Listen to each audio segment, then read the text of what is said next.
Hello, listeners. This is Kat, and welcome back to Put Your Hands on Podfic. This will be the continuation of Watch Your Heroes Fall. This will be Part 34, Chapter 39, entitled Phase 4, Song 10, Love Runs Out by One Republic. In the courthouse, they are led to a small room with a table and two chairs. Their handcuffs are removed, but the quirk-inhibiting collars are left on. They are told to wait for their lawyer. The room is being visually recorded by a camera on the corner, so Izuku stands with his back to it as he explains to everyone, in depth, what to say once inside the courtroom. Everyone understands. They wait in the room as if they have a lawyer to wait for, but eventually they are escorted, sans lawyer, unless you count Compass, who has not actually passed the bar exam, into the courtroom. Izuku, Compass, and Kurogiri sit at the chairs at the defendant's table, with Magne, Tomura, Dabi, Himiko, Momo, Jin, Hitoshi, and Shoto in the chairs behind them.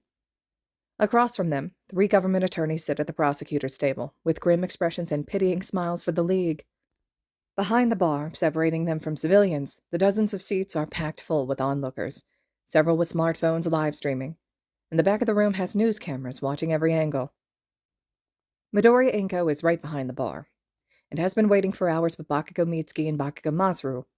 Todoroki Fuyumi and Todoroki Natsuo are next to them, and so are Yaoyorozu Daisaku and Yayarozu Mariko, but those two groups don't recognize each other, nor are they recognized. Aizawa Shota and Yamada Hizashi and Kayama Nomuri and Eri are there with all of Class 1A. Nezu is toward the back. Pro-hero Cerberus is in her civilian clothes in the crowd with her mother and sister. Magne's friend Tsunako is present with her husband. The room is stuffed full of people, and practically the whole country is at home watching the news or live streams with bated breath to see the fall of the League. Judge Inoue Sera enters, guided and introduced by the bailiff, Miss Tachibana Wakana. Order settles over the courtroom. Judge Inoue settles down in her raised chair at the front of the courtroom, straightens her glasses, and levels both prosecution and defense with an icy glare from brick-brown eyes.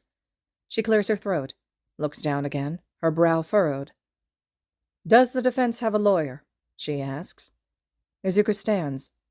"Your Honor, we are representing ourselves." He sits. Judge Inoue asks, "You understand you're all being tried as adults, due to the special nature of this trial?" Izuku stands. "We understand, Your Honor." He sits. Judge Inoue exchanges a look with the bailiff. Everyone in the room and on the other side of thousands of screens can read that look. Why is this child acting as the lawyer? Judge Inoue's face, and many of the other expressions she makes during this trial, becomes a reaction image meme in minutes, and is trending by the time court lets out, which Inoue will be absolutely displeased with, but for now she just blinks at Izuku's bruised little face, assumes the person who has been running the League of Villains for 2.5 months with great success must be somewhat competent, child or not, and continues with the proceedings. In the case of Midoriya Izuku et al., hereafter referred to as the League of Villains or the League, versus the government of Japan on counts of breaking and entering, destruction of public property, destruction of private property, aggravated assault with a quirk, and attempted murder. How does the League plead? Izuku stands. "We plead not guilty, Your Honor." He sits. Judge Inoue is better at hiding her nonplussed expression this time. She wants to ask, all of you, for all these charges. But she won't waste everyone's time. The kid knows what he said. He's looking at her evenly, with more confidence than most lawyers can manage in Judge Inoue's intimidating aura, even with only one eye fully capable of opening. She exchanges a much briefer look with bailiff Tachibana. Tachibana looks like she's about to laugh, and Judge Inoue tries to communicate with that brief look that this is supposed to be a very serious court trial. Please don't laugh while I'm trying people for attempted murder. Tachibana gives a pointed look back to the courtroom over her smirk, and Judge Inoue stifles a groan and looks to the prosecutor's table. Will the prosecution please make their opening statement? Judge Inoue knows all 3 of the prosecuting lawyers. Okamoto always talks forever. And their third chair, in case this comes down to beating the defense over the head with penal codes. They're gaping openly at Midoriya like they just watched the kid bet his whole college fund on roulette. In a sense, they did. Arai is about as sleazy as it gets while still being a government lawyer, and he'll play at the defense's emotions until they crack and confess. He would do this to the witnesses, but this case has been so public from start to finish that witnesses seemed a moot point in the face of 12 angles live-streamed and recorded evidence of every infraction. Ueda is sleek and efficient, the first-chair lawyer with an eidetic memory and 40 years of law under her belt, and she should be more than enough to overpower a kid. Successful villain troop leader or not. Ueda stands. Your Honor, the League of Villains is more than a well-known group of criminals. They're disorganized, unpredictable, and dangerous. They have caused hundreds of thousands in property damage, and the injuries they have caused are in the dozens, if not hundreds. Ueda takes a turn toward the civic mind. Her calling card. It is our duty as citizens of this country, as neighbors to each other, as humans with a conscience, to lock them up for good. They are a hazard to everything around them, and no one will be safe until they're contained. She raises her voice, trying to garner the support of their massive audience with her final statement. This is not just a legal case. This is a moral imperative. Judge Inoue knows she hardly means a word of it. She was talking to Inoue just last week about her feelings on the League's activities, and this case is not nearly as cut and dry as Ueda is making it out to be. Judge Inoue holds back her smile, though, just nods solemnly and turns to the defense table. Kurogiri's smoke is flickering around his blue hair in what Inoue can only assume is a nervous habit, but it's making a few of the audience members, a collection of a blonde and two black-haired people, sitting in a small crowd of children, very anxious. She considers asking him to get his quirk under control, but considers the PR damage control she'll have to do if it's a passive quirk and that just naturally flickers like that. She's no expert, and it's not hurting anyone. She decides against it. If she comments on that, she'll have to comment on how Twice's arm is ticking so bad it's hitting Toga Himiko, and honestly it all seems like too much work. Will the defense please offer their opening statement? Midoriya Izuku stands. The League of Villains has, to this point, committed no crimes being tried in this case. The small murmurings of the audience behind the bar hush. All three of the prosecuting lawyers gape. Judge Inoue nearly gapes. Midoriya continues. Not one person here has committed a crime. Judge Inoue feels her eyes widening and sneaks a glance to see that bailiff Tachibana is now outright snickering to herself. Please approach the bench, Judge Inoue says, and the murmurings of the audience grow louder. There is one particularly loud, I fucking told you so, before someone quiets the blonde kid who said it. A brunette girl shouts, You tell them, Izuku, and then someone shushes her too. Midoriya doesn't seem to immediately understand that he is to approach the bench as well, so Tachibana stops snickering and does her job and guides him to stand next to Ueda in front of Judge Inoue's bench. He seems awfully small up here, with all those bruises on his face, and that yellow prison outfit that's a little big for him, with a quirk-inhibiting collar around his neck. Judge Inoue says to Midoriya, I'm giving you this chance because you're a kid, and I don't think you understand how deep a grave you just dug yourself and your friends. Do you understand what you just said? Midoriya's face scrunches like he doesn't understand why he's being asked this. It wrinkles the skin around his swelling black eye. I understand fully. We have not committed any crimes. Ueda says, Kid, she's not looking down on you. She's giving you a chance to retry your opening statement. She's got a soft spot for mentorship, and it's showing. You could sell a collection of insanity pleas or circumstantial hullabaloo pretty well, but genuine innocence, it's going to be a hell of a thing to try and prove in front of all these cameras. Midoriya drops the guileless confusion from his face, grins wickedly, and says, I'm counting on that. By the time they've gotten to the third piece of evidence, Okamoto had their head in their hands. Arai is chewing his thumbnail, and Ueda is shaking her head like she can't believe what she's seeing. Midoriya tore through their first public appearance with ruthless efficiency. Nobody was hurt, no traffic was obstructed, no property was damaged, and because Dabi and Todoroki Shoto's flames burnt all the extra flyers, Okamoto can't even try and throw littering at them. At the UA infiltration, half the audience covers their faces in embarrassment because they're all UA staff, and they were informed that Midoriya Izuku, Yayarozu Momo, Shinsou Hitoshi, and Todoroki Shoto were never taken out of the database of enrolled students, and according to school policy, each student is allowed 2 visitors at a time on campus. From there, nothing they did was technically a crime. They impersonated All Might, but since he was acting as a teacher and not as a pro-hero, it wasn't a crime. Every fight was initiated by a UA student. The smoke bombs are not regulated devices on UA grounds due to special licenses that allow their free use by registered students. Now he's on the Mirko incident, and the prosecution has been over this footage once to point out the League's guilt, but Judge Inoue is almost laughing because Midoriya is talking incredibly fast, like he's worried he's going to run out of time or something, and his mom is in the front row behind the bar with one hand out in a slow-down gesture, as calm and supportive as if she were watching him present at a goddamn talent show. From this kick here, and this kick here, Midoriya says, gesturing to each one, actively slowing himself down at his mother's direction. The apartment building loses both supports, and only then does it fall. You'll notice in the records of property damage submitted by the class action against Mirko and the Hero Commission, as well as in the insurance claim from both restaurants that took damage, there is never any mention of ice or fire damage. He turns more fully to Judge Inoue. Your Honor, none of this damage to the buildings was caused by any member of the League of Villains. Mirko attacked us in the street, and all damage to those buildings was done by herself. You'll remember our whole team suffered heavy injuries then. We were in no position to be wreaking havoc. Judge Inoue nods, her face impassive even though she'd really like to laugh. What is this kid? Ueda's looking at him like she wants to recruit, and Judge Inoue is right behind her. What kind of kid can successfully defend the League of Villains? Apparently the same kind of kid who can successfully lead them. Midoriya gestures once again to the class action paperwork. In addition, he says, this class action lawsuit was filed against two parties, Pro Hero Mirko and the Hero Commission, here acting as her financial backer because of her choice to forego a hero agency. Pro Hero Mirko is in the audience behind the bar. Since the class action, she's been laying low to let her PR neutral out, but Judge Inoue is a huge fan and follows all her main and backup accounts online. And on most of her backups, Usagiyama Rumi has been a quiet supporter of most of the League's actions, signing petitions for their release while they were awaiting trial, and reposting every anonymously authored, but clearly League-posted article. Nobody ever sued the League for property damage, Midoriya says. He rubs at his black eye and his mom's mouth twists in upset in the audience. Even the victims of the damage didn't see the League of Villains as the perpetrators. It's a good point, and the first point Midoriya has made that's not just a statement of fact. Judge Inoue looks to Arai to see if he'll pounce on it. He has stopped biting his thumbnail, but who's to say? Uebame's set was open. It was recorded in the paperwork of the police report submitted by Uebame's agency, but nobody had really paid attention to it because who cared? The League was there committing crimes. Except, apparently no they weren't, because walking onto public property and talking to a celebrity isn't a crime.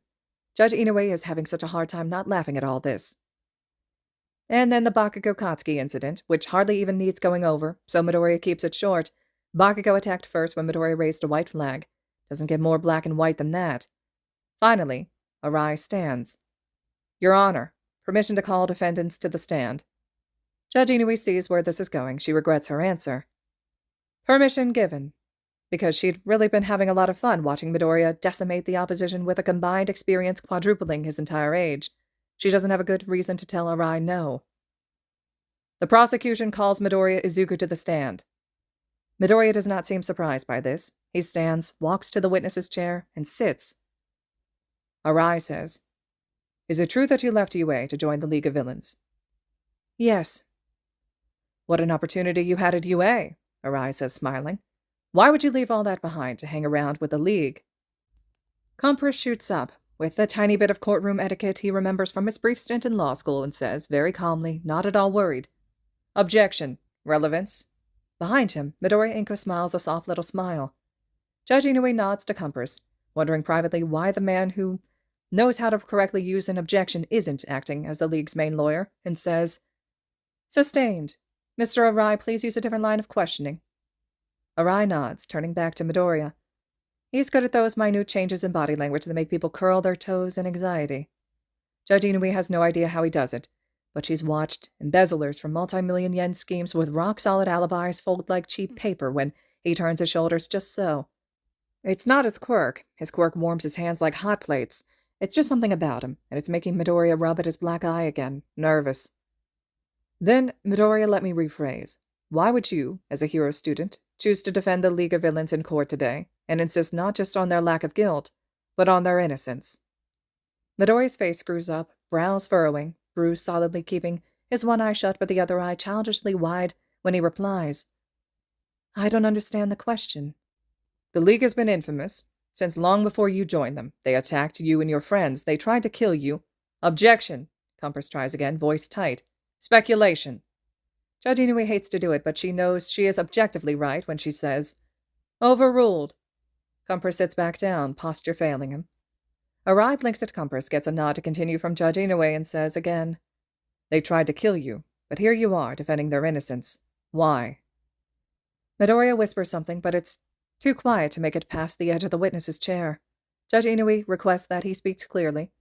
Midoriya looks tiny and afraid, but he lifts his head and says, They needed someone to help them, and that's a hero's job. Arai did not expect this answer. Judge Inui thinks he should have. Arai tries a new angle. They needed help, he repeats. Can I ask you to clarify what you mean by this? Izuku's eyes dart up to meet Arai's. Judge Inui only catches it because she's right next to him, but it is not a pleasant look. Midoriya is the cat. Arai is the canary. And this courtroom is the coal mine. He pounces. I mean that their previous crimes weren't their own faults, Midoriya says, voice still tiny and, now that Inoue has seen that look, possibly fake. All for One was constantly looking over their shoulder, threatening them. He would have killed them if they didn't do it. Even after he was imprisoned, the League was still terrified he would find them and kill them if they didn't do what he said. Okamoto speaks up to call. Objection! Hearsay! Judge Inui nods. Sustained. Midoriya, do you have proof of All for One's threats? Midoriya looks up at her, and it's a dare of a look. I don't, but you can call each of them up to the stand to testify under oath themselves. Judge Inui is now more than willing to play ball, even if this trial has already lasted 2 hours. Arai looks back to Okamoto and Ueda, who both nod. They start a new game. Who in the League of Villains will crack under Arai's pressure? Kurogiri goes first, testifies that he has never committed any crime other than breaking and entering and assault with a quirk, but that All for One had directly threatened him and Shigaraki Tomura if he didn't do as told. He says Shigaraki Tomura was just a child then, and Kurogiri had no means of escape because of a temporary amnesia that had left him completely disoriented. Shigaraki Tomura goes next. He says that he committed a lot of crimes. He doesn't remember how many or which ones, but all of it was under All for One's direction. Toga Himiko is called next. She has 1 count of attempted murder, and she claims it was self-defense in response to attempted sexual assault, which sends shockwaves through the crowd. Arai finds himself in a tough spot. He just got an admission of guilt, but one for which an entirely separate trial will have to be created if he pursues it. He wishes she had lied on the stand. He wishes that the law about self-defense in rape cases wasn't repealed, so her actions would still be legal. Wishes don't win cases, though. He asks if she thought her life or livelihood was in danger at the time, and she says yes. And that's good enough for Arai to end that line of questioning and dismiss her from the stand. Compress and Jean both have mostly theft charges, with a few counts of attempted murder, and they sing the tune that All for One made them do it. Dabi has assault with a quirk, which he says was under All for One as well. Magne has several counts of murder, but she went to trial and was acquitted by a sympathetic jury 3 months before joining All for One.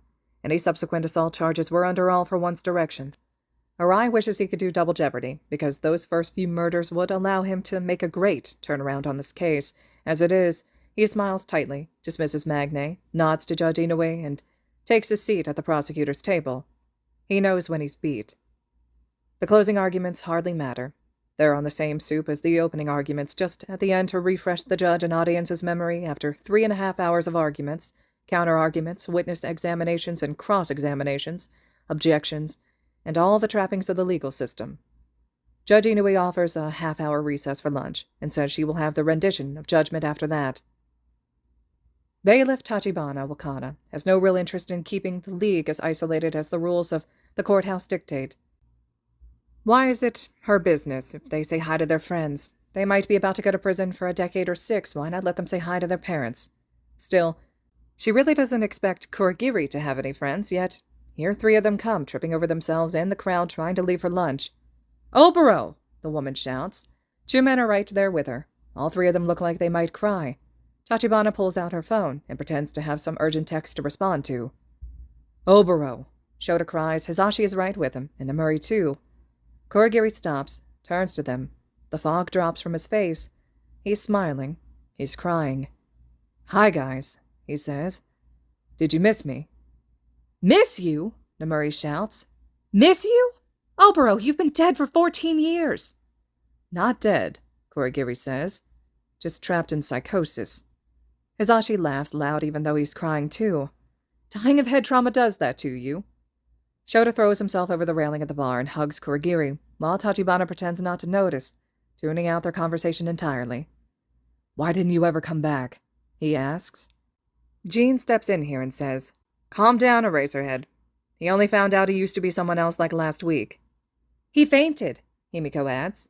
Momo flexes her fingers nervously. Don't say it like that, Himiko. You'll frighten them. Compress says, He was fine, don't worry. And Dabi says, Yeah, just an impromptu nap. Hitoshi says what everyone is wondering. You knew each other? Namuri starts to say, that is, and Kurogiri says, a very long story. And Izashi adds, which we will tell you all later.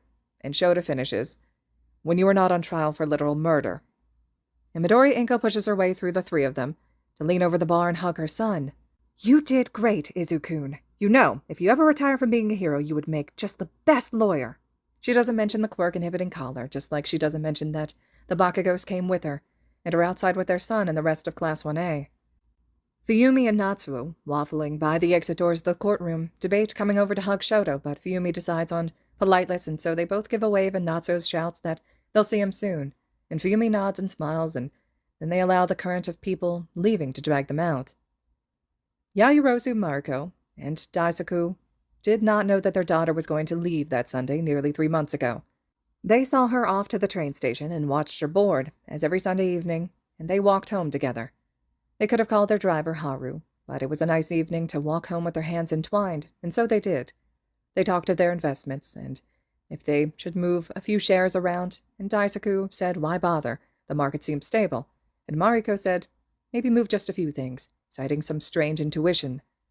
Then their darling Momo was on the news in a sleek pantsuit surrounded by blue flame and ash and flyers promising the downfall of society. They had panicked. Oh yes, they panicked. There was, of course, the crying, the confusion, the frustration, the fear, the grief, all of that. But at one point, Daisaku blinked. He blinked, and the girl in the sleek pantsuit with the cold eyes on the 23rd rerun of the same news clip was just Momo, just his daughter, just his little girl who hasn't gone outside without checking the weather app on her phone since she was 6.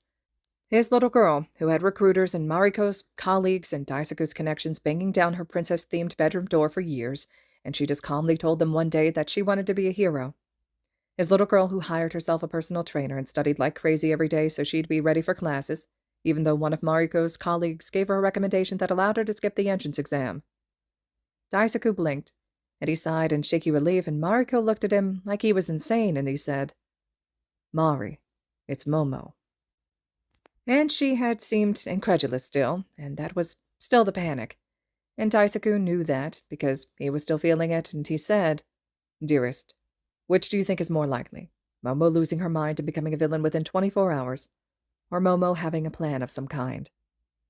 Mariko rolls her eyes, a rare gesture reserved for when Daisaku is being particularly obstinate.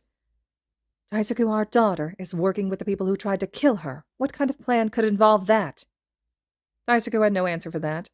Other options fell to trusting Momo or despair, and the Yaoyorozu family does not take kindly to despair. They hired a private investigator, of course, to find out where the leak was holed up, the best money could buy, anything to get Momo back. But the investigator turned up empty-handed. She said she had the tale of someone who looked like a member of the league, but it ended up just being some kid walking home from school. Their chef cooked Momo's favorite meals to try and console them, but they could only eat a few bites. But eventually they started seeing other bits of their daughter in the news, or they see her classmates, Todoroki Shoto and Mineta Minoru, and they start to see what Momo has apparently seen from the start. But Uebame, every time they remembered that live broadcast, every time they remembered the way Momo's voice had been so calm as Uebame admitted to trafficking dozens of girls, hero hopefuls, girls just like their Momo, Mariko had thrown up when she saw it for the first time.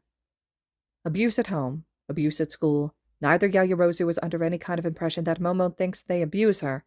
They've had a wonderful relationship with their daughter, and she has therapy appointments once a month, unless she asks for them more frequently, which she started doing after the USJ attack. And goodness, how could they not have seen what she saw after something so terrifying happening to their baby? No, their beautiful, selfless, heroic daughter saw other people trampled, and she stepped out to do something about it. By the time the 8th Street Quake has her trending online, for her invaluable help saving hundreds of civilians, they are no longer flinching at the image of their daughter in a sleek pantsuit flanked by criminals. They see what she sees, and Daisaku and Mariko help in the ways they know how, and they visit her class to see Momo's friends to ask if Mr. Aizawa needs help with anything. They divest all their money out of the Hero Commission and into non-profits aimed at helping quirkless people find jobs, or advocating for legislation protecting the maliciously quirked.